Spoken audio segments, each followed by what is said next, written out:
Hi, so this is going to be kind of long because there is a lot of context that I have to mention for everything to make sense. I, 33, female, got divorced a couple of months ago, but it had been in the works for almost a year.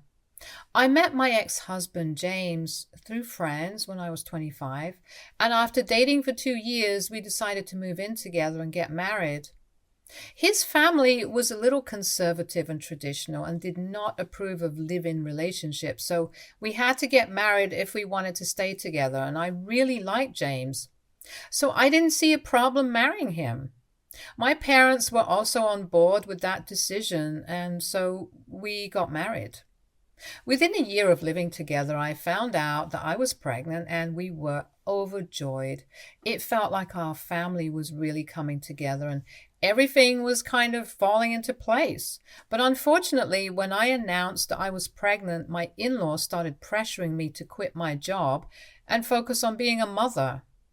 It didn't make it any easier that my job was not very lenient with the maternity leave, and since it hadn't really been a long time that I had been working with them, my maternity leave would be especially short. So at the time, I weighed the pros against the cons and decided to quit my job. It was not a decision that I made alone. Everybody had been a part of it. James and his parents kept telling me that it would be the best decision in the long run, and I simply had to do it. James seemed pretty sure of everything and said that he would take care of the family.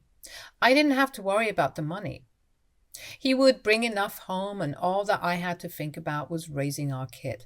My parents and my older brother also thought that it would be for the best if I quit my job and stayed at home, because that's what my mother had done. And even though she had the choice of going back to work, she chose not to because this was a priority for her. I had a lot of pressure on me from both sides of the family, so I decided to quit when I was in my second trimester. Everything had been going well, and I had full faith in my husband that he would never let me down, which is why I left my flourishing career to be a stay at home mom. However, soon after my son was born, I realized that there was something strange about the way James had been behaving in the last few months of my pregnancy. I could never quite put my finger on it, but there was something off about his energy and everything. Sure, he seemed happy when our son was born, and I thought things would go back to normal. But instead, it started getting worse. He started being very irritable around me, and any time I would try to talk to him, he would just snap at me. The only time that he seemed happy and content with life was when he was playing with our son. But other than that, it always felt like he was very annoyed to be at home with me, so he would spend long hours at work, and even on the weekends, he would consistently come up with some excuse not to spend time with me. I just couldn't understand what was going wrong, but I kept trying my best to make our marriage work because, unlike him, I loved him, and I didn't want to give up on us. This trend continued for about 2 years after my son was born. He would stay at work for way longer than he needed to, and even when he was at home, he wasn't really with me.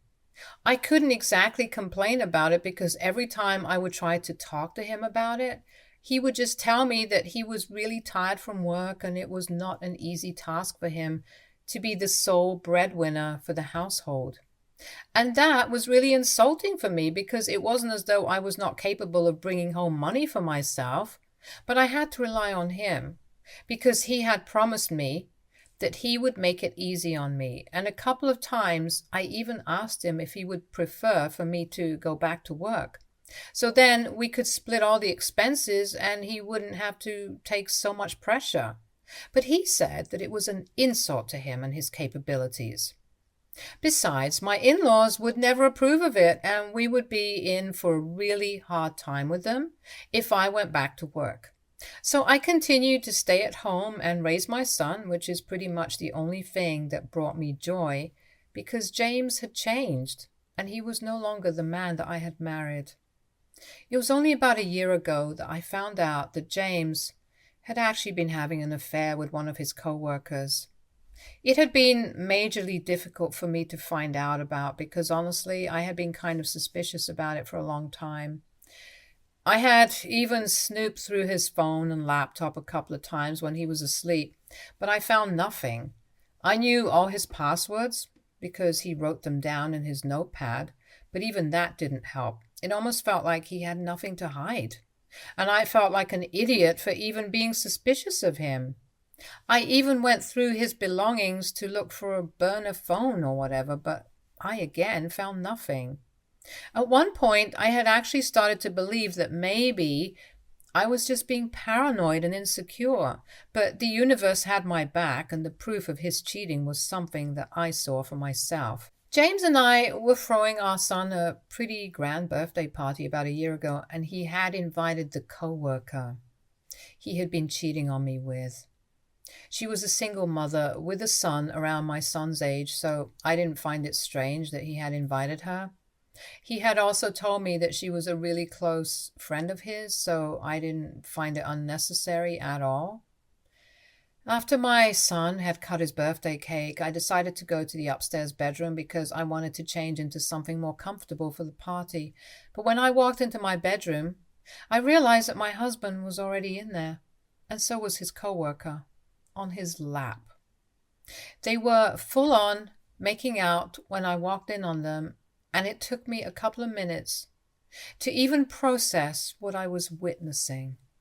First of all, it was my bedroom that the two of them were going in, and that was the most horrifying part of it.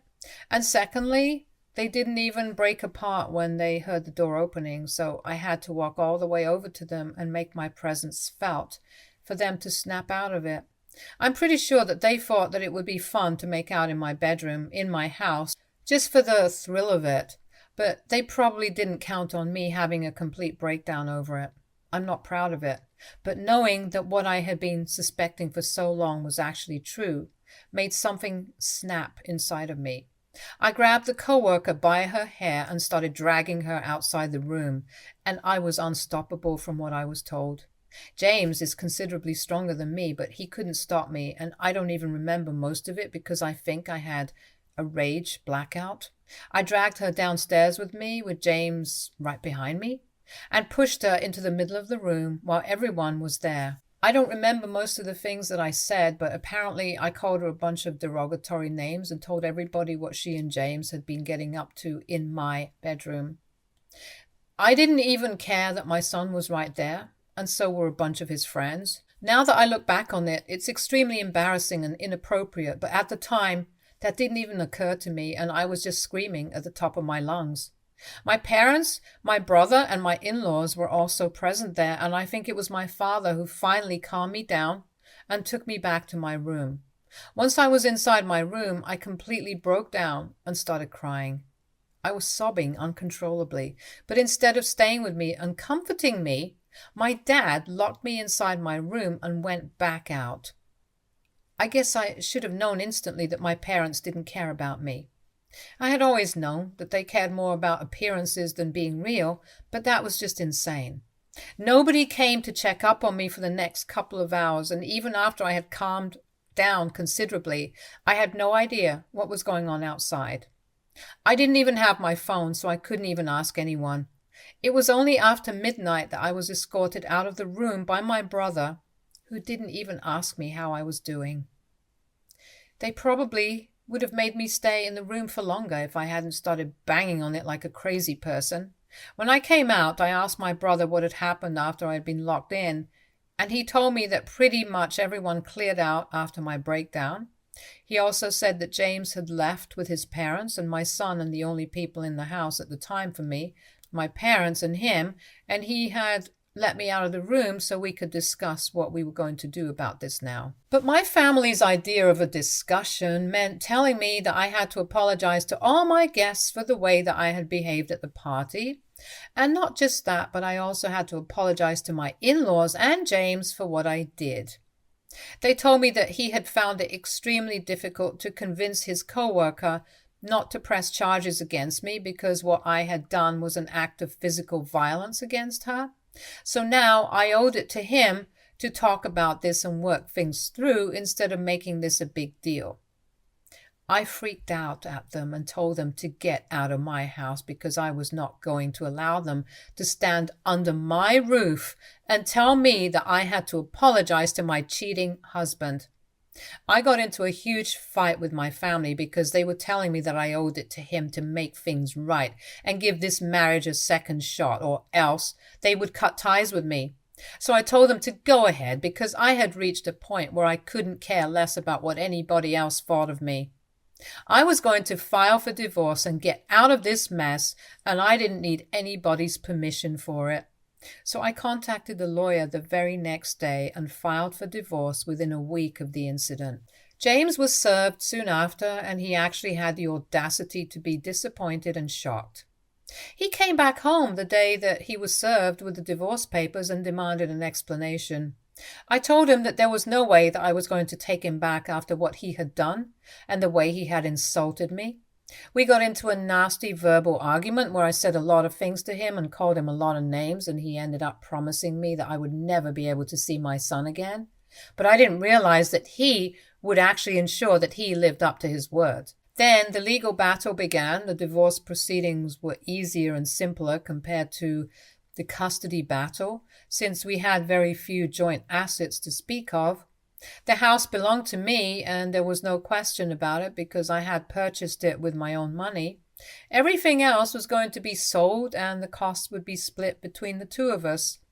We just had to wait for 6 months due to the waiting period in our state, and after that, once we had come to a settlement, the divorce would come through. The only thing that we couldn't agree upon was the alimony that was due, because I had to start from scratch since he had forced me to quit my job and I didn't have enough money of my own.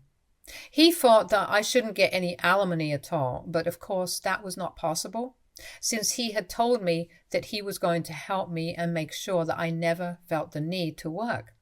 Thankfully, I had a couple of texts to prove that, or else I might not even have been able to get that alimony.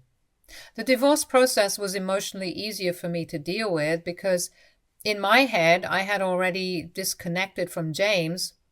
But the custody battle is what really screwed me up because unfortunately my parents and my brother decided to stab me in the back for money. My ex-husband and his lawyer were horrible people who started making a case against me for being a terribly careless and psychotic mother to prove that I was not capable enough of handling the task of raising my son on my own. So James and his parents were supposed to have full custody. Now, I assumed that my parents and brother had to be bought out by my ex-in-laws because they were seriously loaded, and I couldn't think of any other explanation as to why they would turn on me. In fact, I'm pretty sure that they even started sucking up to my in-laws in the first place because of their money. Anyway, James accused me of being incapable and unfit to raise our son and demanded full custody because apparently I was a functioning alcoholic with serious anger issues. They made up several incidents where apparently I had lost my temper and put my son at risk of being hurt. Of course, none of that had ever happened, but they needed something to make me look like the bad guy. I thought that at least some people would be on my side on this, but all my friends decided to take his side on this. And I think a lot of that had to do with my breakdown at my son's birthday party. But the worst betrayal of it all was when my parents and my brother also testified in court against me and claimed that I needed rehab and serious intensive therapy before I was even allowed to be near my son, because I was clearly not in my right state of mind. And that was probably also what had driven James to cheat on me because he was sick of dealing with me. So unfortunately, even though I put up a good fight with my lawyer, I was unable to get custody of my son. The cards were stacked against me, and there was very little that I could do to prevent the inevitable. My lawyer and I had been trying our best to put together scraps of evidence to prove that I was a good mother. But eventually all of it went to waste. The verdict was announced a couple of months ago, and that was the last time that I saw my son in person. I did get supervised visiting rights, but James never let me see him anyway, so it's kind of pointless. He is 4 years old now, but he barely even gets to meet me, and I'm constantly afraid that he's going to forget about me when he grows up. From what I know from a couple of relatives who are still on my side, my family still gets to see him since they post pictures with my son all the time. James and my son are still living with my in-laws, and basically everybody gets to see him but me. I can't imagine something more heartbreaking than that. I had been living solely off of the memories of my son and myself and believing that at least he was taken care of by James, because I don't think I would have been able to give him a nice life on my salary since I'm just starting out. I was able to get a job in my friend's company, but it's a startup and they don't really make much as of now. So my salary is not what one would expect from a woman in her 30s. And even the other employees there are all in their early 20s, just there for the experience so they can move on to better opportunities. I do get alimony every month, but it's really not enough because I still have to maintain the lifestyle I was living before, and I can't exactly live like a bachelor and cut costs. But this is all I have right now because of the massive gap in my resume. I had believed that once I cleaned up my act, I would apply for shared custody again, and maybe I would stand a chance then. But the opportunity literally fell into my lap a couple of weeks ago when my parents reached out to me after months of not being on speaking terms to ask me for help. The help that they needed was that they needed me to bail them out because, surprisingly, James was not the wonderful guy that they had believed him to be. My brother sent me an email saying that I needed to come over to their place ASAP because they had realized something huge and they wanted me to know because they were sick of hiding things from me and wanted to be a part of my life again. I tried to ignore that email that day, but I couldn't stop thinking that maybe this would help me with my son. So I went over to their place in the evening. When I did go, I had expected them to be living like kings because they had sold me out for money from my ex-in-laws. But if anything, they were living worse than before. My son was thrilled to see me, though. So that was the cherry on top of a fantastic evening. When I visited my family that day, they literally started begging for forgiveness as soon as I walked in the door, because apparently they had realized how badly they had screwed up, and there was no going back. But still, they wanted me to forgive them. After the divorce, when they approached my ex-in-laws and James to ask about the money that they had been promised, James told my family that that was not happening anymore. Apparently, it had only been insinuated that they would be compensated handsomely if they turned against me and testified in their favor, but there was nothing in writing to prove it. And if my family tried to backtrack and tell me about all of this, then they would just make sure that they never saw my son again. So for the sake of my son, they decided to keep their mouths shut, even though they were not even getting paid for it, like they had been promised. But it got worse, because they had been used terribly, and not only had they been manipulated to testify against me, but they were also being treated like free babysitters. James would drop our son off at my parents' place every single day, and they had to watch him while sacrificing their own time. It was highly inconvenient because even my dad and my brother had jobs to attend to. And my mother couldn't handle all the household work and looking after her grandson all by herself because she was getting old. So either my dad or my brother would have to work from home every day, and it was becoming really difficult for them, which is why they had contacted me to finally put an end to this. Apparently, they wanted to strike a deal with me and said that if I gave them the money that my ex-in-laws promised them, they would take my side this time in court and make sure that I got custody of my son. I was about to suggest this myself, but honestly, it was not surprising that they did it. My family had always been very materialistic, and even more so now that my dad's business had failed and they were back to working jobs for other people. Obviously, they would want money more than ever now because my dad wanted to retire, but he didn't even have enough money put aside since he had put all his money into the business and it went on to fail. They said that they could concoct some story about how they had been pressured and coerced into testifying against me so they couldn't be charged with perjury while under oath. But little did they know that I didn't actually need help anymore. I had been recording everything that they had said right from the second I set foot into the house because I knew that there was something messed up going on and I didn't want to take any risks.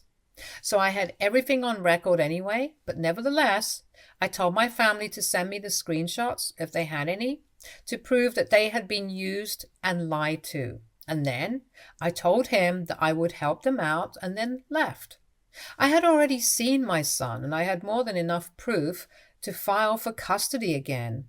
So that's what I did the next day with my lawyers, and this time I was prepared. The custody case is still ongoing, but one thing is for sure.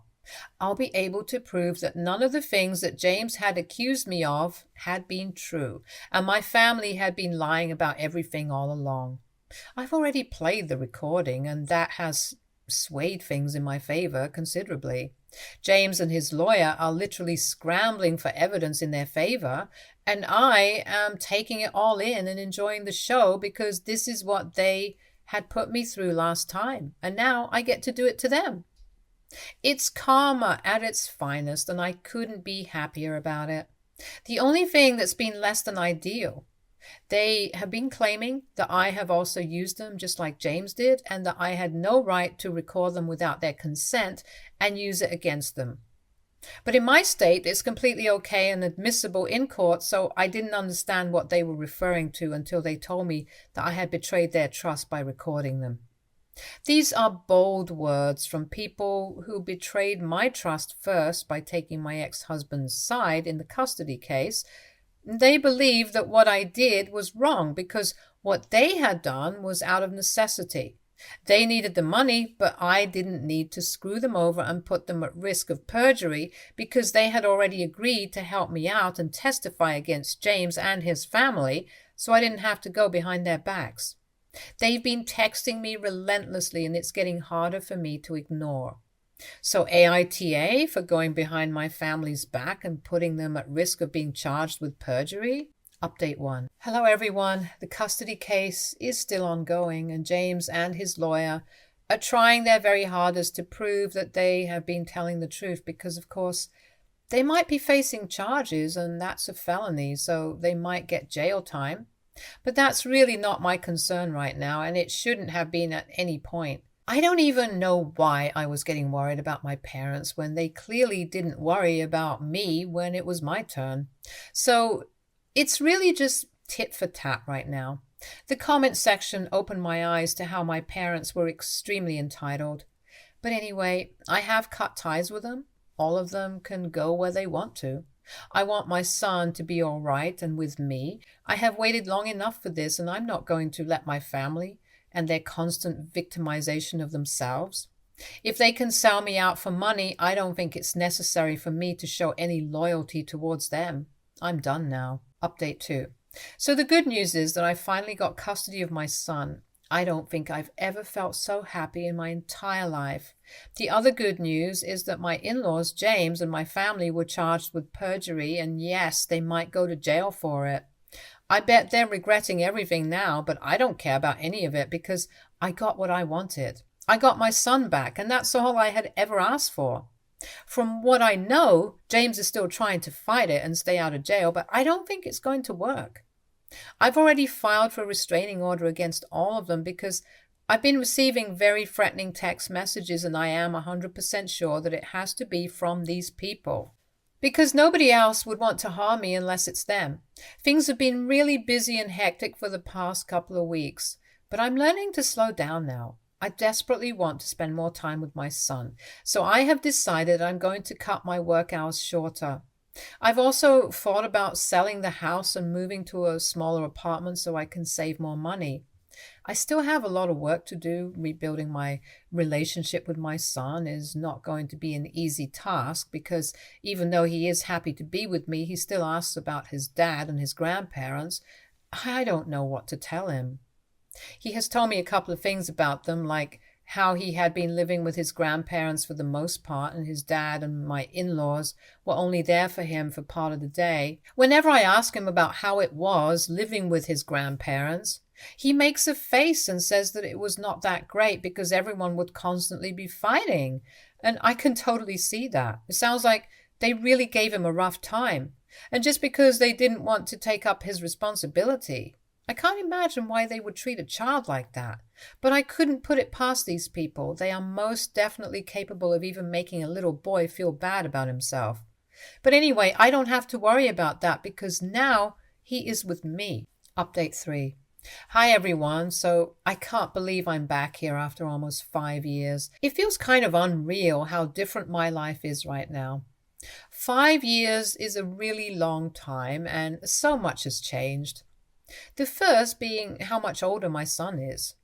We have a beautiful relationship right now, and after countless therapy sessions, he and I have finally become the mother and son that we should have been right from the beginning. He's growing up to be a wonderful man, and I'm sure that he will turn out to be nothing like his father, because I just know it in my heart. He is 9 years old right now and already a perfect gentleman. I'm raising him on my own and I have full custody because James gave up and moved to Europe after he was out of jail. I can't say that I'm surprised. He went away with his co-worker who he had been cheating on me with, and now they're married. I guess he just replaced his actual biological son with the other kid.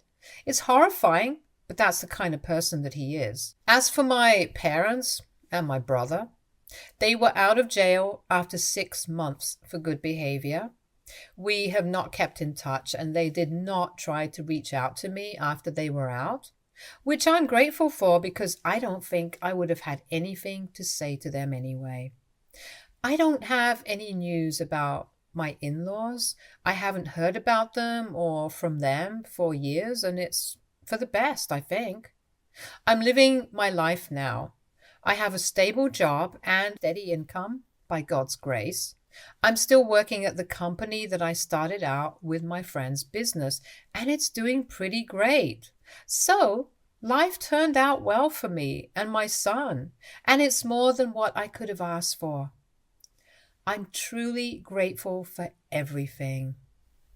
Stay tuned for more stories from our girl relationships.